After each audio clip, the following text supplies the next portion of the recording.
Eric, how do you think the second half went in terms of adjusting and fixing some of the issues that happened in the first half against Seattle, and what can you carry over now against Cleveland? Just that there's always going to be adjustments that need to be made at halftime, and how well we make those adjustments, how we come out in the third quarter could dictate the game sometimes, and can sway things one way or another. So it's important that we make those adjustments and carry on.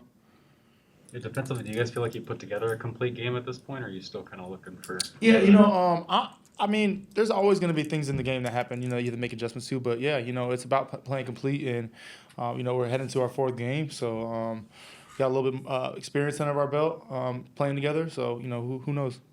Kind of feel like the old days when you 2018, 17, when you see Daniil and Griff out there, both just statistically when they're on the field, the pass rush is that much better. Yeah, I don't really think it feels like that. Every year feels kind of a little bit different. And this is a whole different type of squad. So it doesn't really feel like that to me. We're doing a lot of different things since that year, but some of the familiar faces are definitely nice because obviously communication, things like that.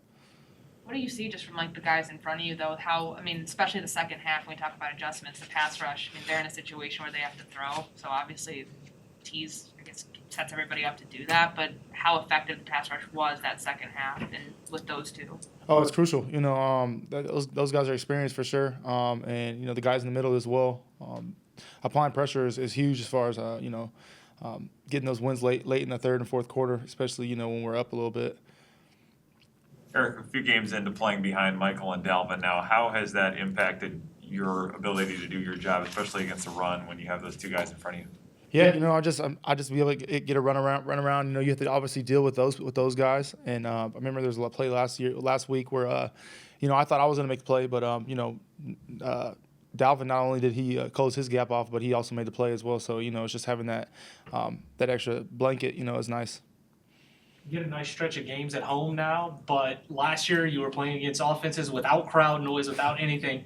Could you tell a difference in the way Seattle's offense was operating with having a natural crowd noise and 60+ thousand people in there? 100%. It just makes things a little bit harder for the quarterbacks to communicate. It makes it harder for them to be able to hear our adjustments, our play calls and stuff like that. Last year, oftentimes, you would just have a quarterback just listening to exactly what we're saying and then make adjustments based on that. So it was kind of unfair in that way. But now, home field advantage is real.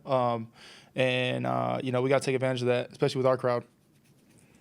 Eric, when you get in that double A gap look with either, Anthony or Nick or whoever it is at the time, do you get a sense for how that unsettles the offensive line and the quarterback with how they have to react to it when you show that? Yeah, sometimes sometimes teams may be ready for it immediately, and they may do things that we have to make adjustments for. So it's a little bit of a cat and mouse game, but that's what it's all about. Is just making the offense feel uncomfortable and putting things kind of on our terms. Hey Eric, could you give an update on how things are going with the Hippie Feet clothing line? Oh yeah, it's going well. It's been fun to work on. Obviously they just restocked, so if you want to go check that out, get some more. But yeah, it's been great. Hey Eric, Patrick Peterson called Baker Mayfield kind of a little bit of a gunslinger, guy that takes risks. When you see a guy like that at quarterback, does that change your mentality a little bit? Where a guy is going to take a little bit of risk, and what kind of challenge does he pose for you guys? Yeah, just you got to expect the unexpected in a sense, but also you got to be ready when it comes, because you can't be sleeping, even though you may be covered a guy or may think that someone might be double covered or something like that. He tries to fit it in there, and he does sometimes. So it's about sticking to it, plastering your coverage, and obviously he can make a little bit of plays on the run as well, and he's creative. This running back tandem, one of the more difficult ones you'll face. Oh yeah, definitely. But I'm excited. I've wanted to play these boys for a minute now, so yeah, let's do it. Sounds like you circled this one on the schedule then. Well, I don't really know the schedule. Honestly, I never ever know the schedule. People tell me who we're playing usually, but I know it coming into the next week. So yeah, I'm excited now. Is it a little more straightforward to have to just get running backs on the ground than it is to have to chase around a mobile quarterback like the last 2 weeks? Yeah, it's just different. Every team just brings different threats to the ball game. But yeah, they're gonna have a different type of run style than the previous weeks. Clearly, with the quarterbacks. But it's football at the end of the day. We gotta run and tackle. Seems like there's more teams around the league that are using this style of offense. You see it now in Green Bay and obviously here and in Cleveland as well. Why do you think that this sort of Shanahan-Kubiak style has been so successful in recent years?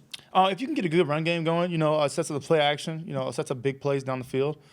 But it makes you just play discipline the whole game. You have to play discipline every play. And if you go to sleep on one of the plays or not, it's the difference between like, a 40-yard run, explosive run, things like that. So it just really makes you play the entire, 60 minutes. Or, I don't know how long are quarters. I think it's 60. I heard 60 minutes, so I'm just going to repeat that. Yeah. I play, man. I just play. Yeah, it makes you play every minute, and you can't be sleeping.